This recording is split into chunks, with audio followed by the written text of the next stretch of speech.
The clear winner of the holiday shopping season so far, online sales, which surged on both Black Friday and Cyber Monday. But mall traffic was also still strong, although spending in stores was down in real terms. And luxury spending has been surprisingly weak. My next guest has a front row seat to all of this and how it's shaking out for malls and retailers this year. For more, I'm joined by Nate Forbes, managing partner of luxury mall owner and developer, the Forbes Company. Nate, great to have you back. Welcome. Thanks for having me back. I wonder if the last time we talked was still in the midst of the pandemic. It's nice to see the office behind you. I think it was in the midst of the pandemic, but we're all back in full force and getting a lot done and really trying to stay ahead of the curve in what's going on in today's retail environment. What is that? Please do tell. What is the curve? I mean, the curve to me seems, online, mobile phone, but we still like going to the mall and having the shopping experience. And what's going on with the luxury sector?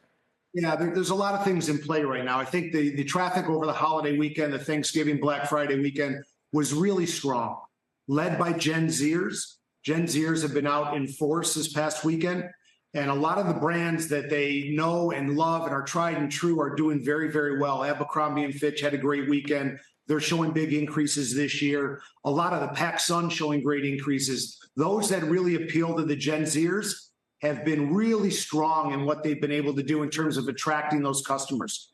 And what we're finding is that both online brick and mortar, online purchases and brick and mortar social experiences are working together. And we're really showing great velocity in terms of business, trips to the shopping center, and in our leasing efforts to keep all these properties fully occupied. I was really struck. And, in order for me to get the pulse of Gen Z, I have to subscribe to newsletters about that because that's how old I'm getting now. But, and you see what's happening with these shopping bags and the shopping trips and the influencers are showing off what they got at Old Navy. And it almost makes me smile. I'm like, this is what it was like 20 years ago. And I guess that's exactly right. It's the same as it ever was. That said, in real terms, in-store Black Friday spending, let's put it this way, nominal in-store was up 1.1%.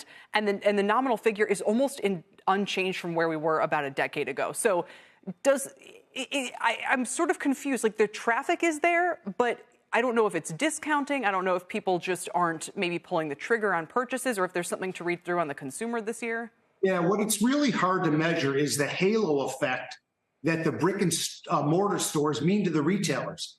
And that the halo effect means if you have a brick and mortar store in one of our retail shopping centers, you make a trip to the mall. You may not buy on that trip to the shopping center, but you'll then go home or on your mobile device during that shopping trip and purchase from that retailer online or through your mobile device. So the halo effect of what that visit to brick and mortar means to the retailer is very, very strong.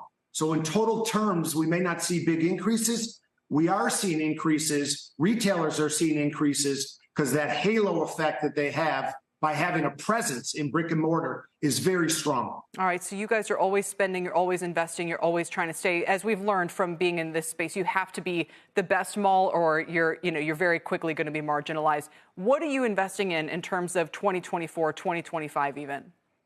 I mean, we're really looking at one-of-a-kind concepts. So we want to be first to market in all of our shopping centers and have a unique retail offering in all of these markets. So 45% of our stores in, say, the Somerset Collection up here in Troy, Michigan, are their only stores in the state of Michigan. Orlando's the same way at Mall of Millennia. Almost 50% of our stores are their only full-price stores in the Orlando MSA. So we're really focused on unique to market, first to market, best-in-class retail offering in all retail categories.